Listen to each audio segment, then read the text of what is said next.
Bangladesh association ডেনমার্কের উদ্যোগে কোপেনহেগেনের নরব্রো হেলেনে হাজারো বাঙালিদের উপস্থিতিতে বাংলাদেশ অ্যাসোসিয়েশন ডেনমার্কের নতুন কমিটির পরিচিতি সভা, দেশীয় খাবারের মেলা ও সাংস্কৃতিক অনুষ্ঠান অনুষ্ঠিত হয়েছে। দেশীয় গানের সুরে ও বিভিন্ন স্টলে রকমারি বাংলাদেশি খাবার ও পিঠার উপস্থাপনা ছিল চোখে পড়ার মতো।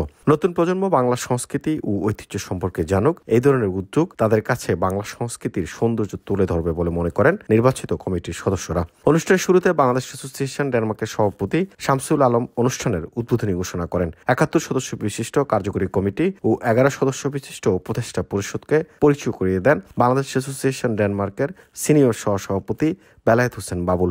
অনুষ্ঠানের শুভেচ্ছা বক্তৃতা ও বার্ষিক পরিকল্পনা উপস্থাপনা করেন সংগঠনটির সাধারণ সম্পাদক মাহবুবুর রহমান। অনুষ্ঠানে উপস্থিত প্রবাসীরা জানান, বাংলাদেশ থেকে দূরে পরিবার ও আত্মীয় স্বজন ছেড়ে ব্যস্ত জীবনে এই আয়োজনটি তাদের জন্য এক আনন্দময় মুহূর্ত এনে দেয়। উৎসবটি প্রবাসীদের মধ্যে ভ্রাতৃত্ববোধ ও ঐতিহ্যের বন্ধনকে আরো দৃঢ় করেছে বলে মন্তব্য করেন আয়োজকরা।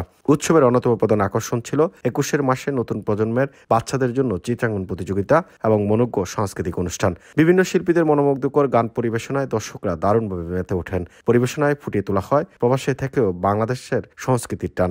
অনুষ্ঠানের শেষাংশে টানটান উত্তেজনার মধ্য দিয়ে আকর্ষণীয় র্যাফেল অনুষ্ঠিত হয়। জুন মাসের ১ তারিখ কোপেনহেগেনের নরব্রো হেলেনে বৈশাখী উৎসব ও ঈদ পুনর্মিলনী অনুষ্ঠিত হবে বলে ঘোষণা করেন বাংলাদেশ অ্যাসোসিয়েশন ডেনমার্কের নবনির্বাচিত নেতৃবৃন্দ। এমআইবি সংবাদ ও সংবাদ সংশ্লিষ্ট অনুষ্ঠান দেখতে ভিজিট করুন www.mibtelevision.tv ও facebook.com/mibtelevision.tv এবং সাবস্ক্রাইব করুন youtube.com/mibtelevision এ।